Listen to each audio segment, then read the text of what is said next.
Tell me what you're doing at the moment. I know you're doing an album for K7. You've just done an album, K7, with Horace Andy. Yeah. What's that all about? The Horace Andy album. Yeah. The Horace Andy album was a gift from God, really, because I was approached by Strut, K7, Quinton from Strut Records, Quinton Scott, and he said, look, because we've had an ongoing relationship since that Grassroots album. Right. Which, a great album, I think. And no, but stop blowing your own trumpet. No, but he asked me about doing the second in the series for the Inspiration Information, which the first one was Sly and Robbie and Amp Fiddler. He asked me, can you do the second one? What would you like to get? And I went, oh no, I'll have to think about it. I'll have to really think about it. Consequently, most of the people I wanted to work with were all dead. Yeah. Literally, most of them are like, oh fuck, he's dead, Who are we going to work with? And Adam, my manager, he runs the Trojan sound system, or co-runs the Trojan sound system. And he said he knew Horace Andy. Maybe we should, I went, you're joking, Horace Andy? Because I thought, the whole tie-up with Massive Attack might be a bit difficult. Yeah. And we got it, Horace was up for it. I'm quite surprised you two haven't crossed paths before. I met him once before, but he was asleep, and that's the honest to God's truth, because they call him Sleepy, He's slightly narcoleptic. Right. And I met him once before. Daddy G from Massive Attack introduced me to him, but he was actually sitting down asleep. I think it was some festival in Norway years ago. But yeah, we crossed paths, and yeah, we just ended up, it was quite a simple process of making the backing tracks first, giving them to Horace, and he was writing the lyrics to them. And then eventually we only had a short time in the studio because of costs. Got in there, and I think we'd done the whole album in like 11 days. Whoa. Yeah.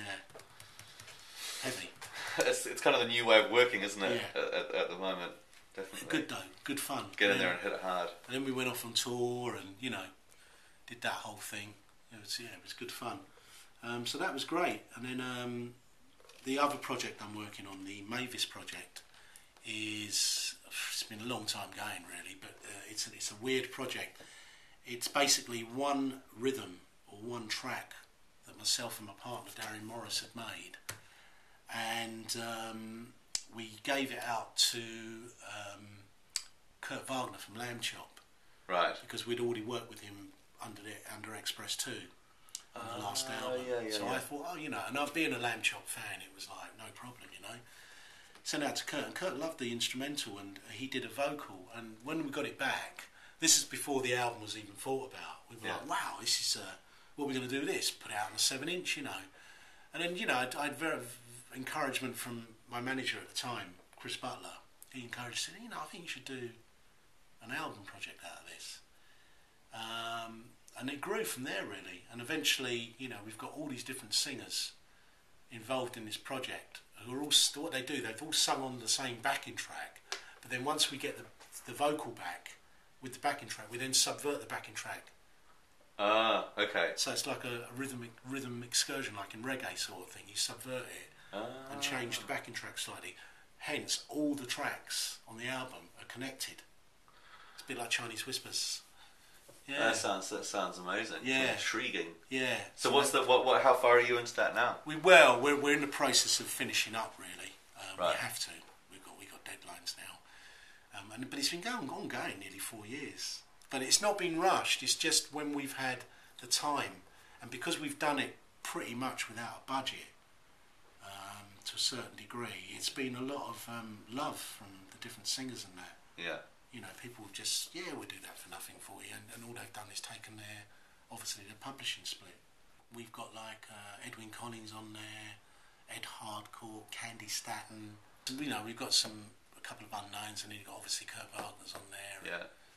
Yeah. So it's been a very interesting project, I can't even visualise what it's going to be like, actually. It's mad, actually, because the track is a 58 BPM ballad, which has strong influences from, say, 60s soul, Phil Spector, like the stuff he did with the Walker Brothers, because, big Scott Walker fan and all that kind of stuff. So that was very much in there.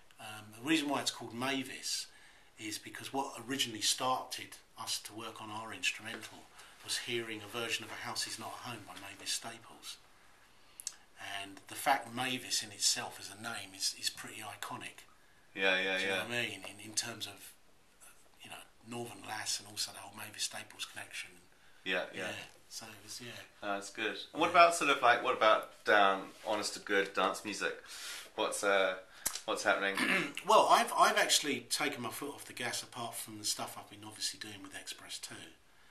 We've had a couple of low-key singles come out, and we're working on some other stuff. On my own personal, dance tracks, I think we're talking about, well, I think it's something for yourself, isn't there? Yeah.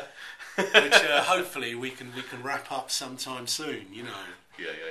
Once we get the Mavis stuff out of the way, we can wrap up sometime soon. But I'm definitely up for doing some I've got a label to do it, you know, some one-off heavy hitting singles, you know, but just putting a bit more effort and a bit more, you know, I want to, you know, getting that Black Science vibe in there and that ballistic vibe in there. Do you know what I mean?